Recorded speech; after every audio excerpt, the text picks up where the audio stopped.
अस्सलामुअलैकुम।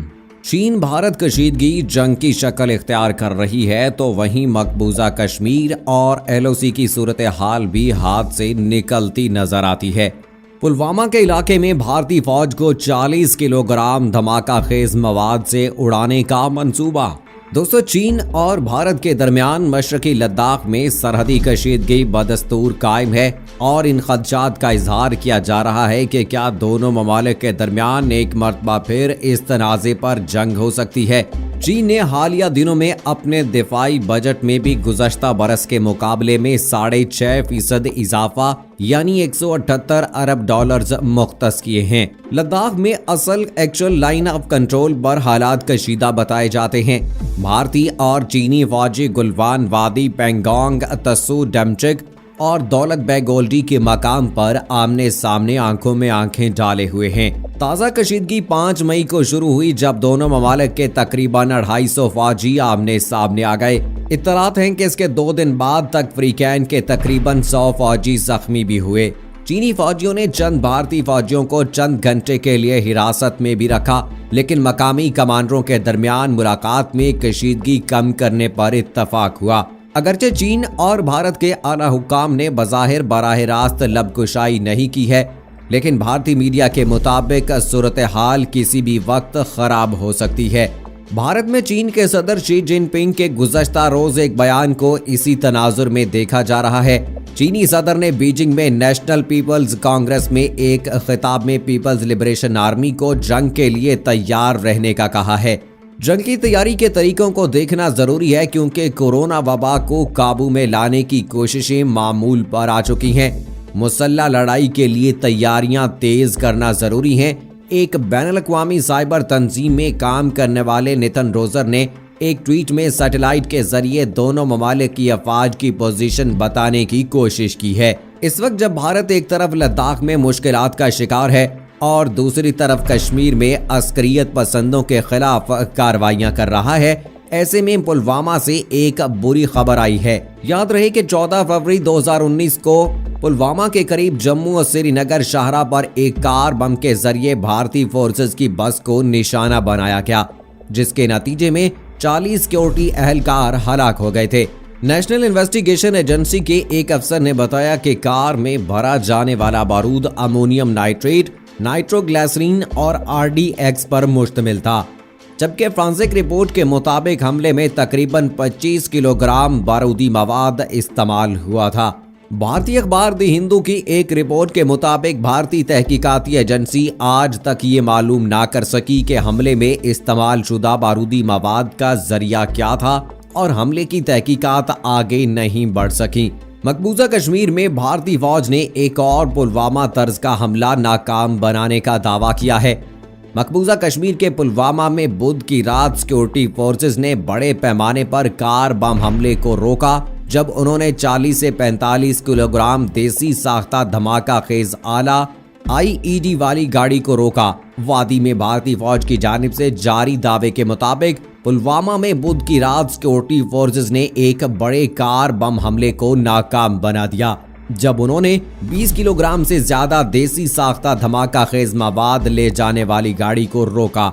South Asian wide के मुताबिक पुलिस ने बताया, इंटेलिजेंस इत्तलात की बुनियाद पर एक सफेद हुंडई सेंट्रो कार जिसका जाली रजिस्ट्रेशन नंबर था, उसको बुध की शब एक चेक पोस्ट पर रुकने का इशारा किया गया था, लेकिन इसने तेज रफ्तारी से बैरिकेड से गुजरने की कोशिश की। सिक्योरिटी फोर्सेस ने फायरिंग कर दी। Inspector general police Vijay Kumar ने बताया, ड्राइवर IED से भरी कार के पीछे छोड़कर फरार होने में कामयाब हो गया। उन्होंने मजीद कहा कि हम कल से IED वाली गाड़ी तलाश कर रहे थे।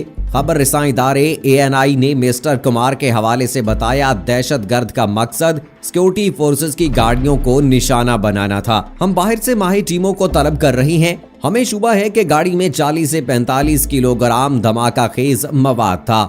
उन्होंने बताया कि ड्राइवर पर शुबा है कि वो हिजबुल मुजाहिदीन का अस्करियत पसंद है जो जैश-ए मोहम्मद से भी राब्ते में है, जो CRPF के काफिले पर गुज़श्ता साल हमले में मुलव्वस था। कार को IED के साथ साथ बम डिस्पोजल स्क्वाड ने बाद में तबाह कर दिया। बड़े धमाके से इलाके के मुतअद्दिद मकानात को नुकसान पहुंचा। साउथ एशियन वाई के मुताबिक inspector general police Vijay Kumar ने बताया कि सिक्योरिटी फोर्सेस ने फायरिंग की और ड्राइवर फरार होने में कामयाब हो गया और कार पीछे छोड़ गया। कार को धमाका खेज मवाद के साथ बम डिस्पोजल स्क्वाड ने बाद में तबाह कर दिया। इस बड़े धमाके से इलाके के मुतअद्दिद मकानात को नुकसान पहुंचा। Director general of police Dilbagh Singh ने कहा कि इस कार की रात से निगरानी की जा रही थी।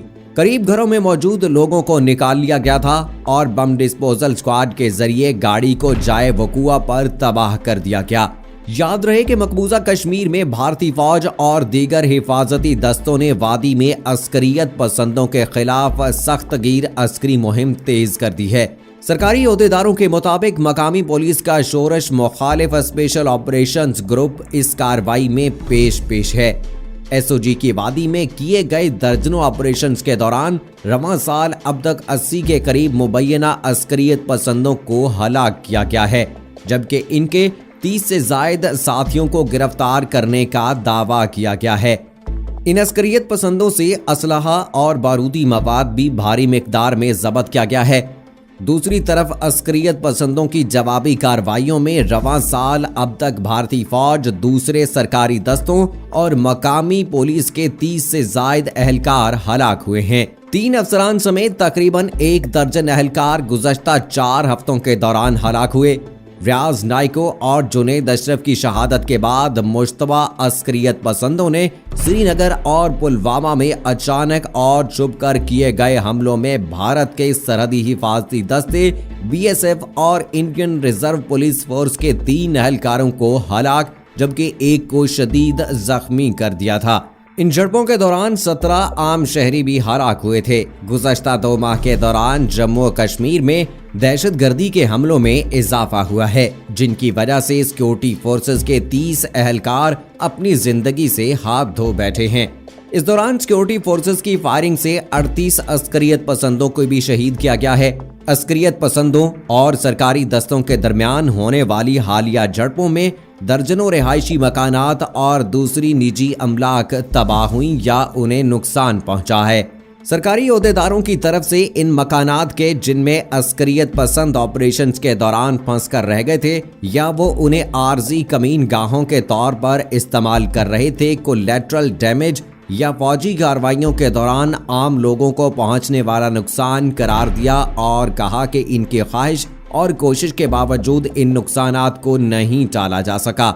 दूसरी तरफ मुतासरीन ने हिफाजती दस्तों की तरफ से निजी अमलाक को जानबूझकर हदफ बनाने और अस्करियत पसंदों के खिलाफ की जाने वाली कार्रवाइयों के दौरान घरों में घुसकर तोड़ फोड़ और लूट मार करने के इल्जामात आयद किए हैं। मकबूजा कश्मीर में ईद उल फितर के मौका पर भी भारतीय फौज की जानिब से लॉकडाउन की बंदिश जारी थी, जिस पर कश्मीरी लोगों ने भारतीय फौज के खिलाफ एहतजाजी मुजाहरे किए, जिसके नतीजे में भारतीय फौज की शेलिंग से कई कश्मीरी जख्मी हो गए थे। जिला बडगाम में भारतीय फौज ने मुहासरा करके 4 कश्मीरियों को गिरफ्तार कर लिया था और ताहाल ये कार्रवाइयां जारी हैं, जिससे भारतीय फौज के चारों तरफ से मुश्किलात में घिरे होने का बखूबी अंदाजा हो रहा है।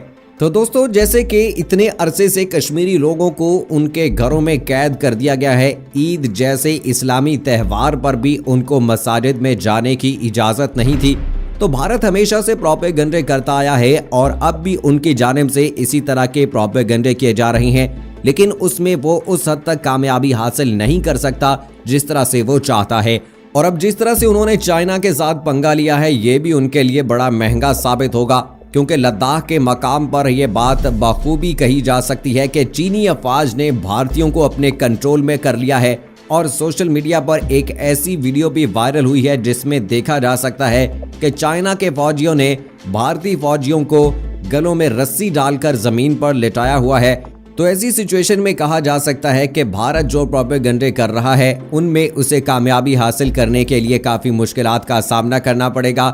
और चूंकि अब रूस भी भारत का साथ देने के लिए आ गया है और अमेरिका ने भी इस बात का इशारा कर दिया है कि वो सालसी का किरदार अदा करने के लिए तैयार है, तो ऐसी सिचुएशन में अब देखना होगा कि पाकिस्तान और चाइना मिलकर किस तरह से भारत का मुकाबला करते हैं और जो अपने मजमूम इरादों में वो कामयाबी हासिल करना चाहता है उसमें उसको कितनी बुरी तरह नाकामी का सामना करना पड़ता है। सो दोस्तों, अल्लाह ताला से दुआ है कि अल्लाह ताला कश्मीरियों को अपनी हिफ्ज़ो अमान में रखे और उन्हें आज़ादी जैसी नेमत से नवाजे। आमीन सुम्मा आमीन।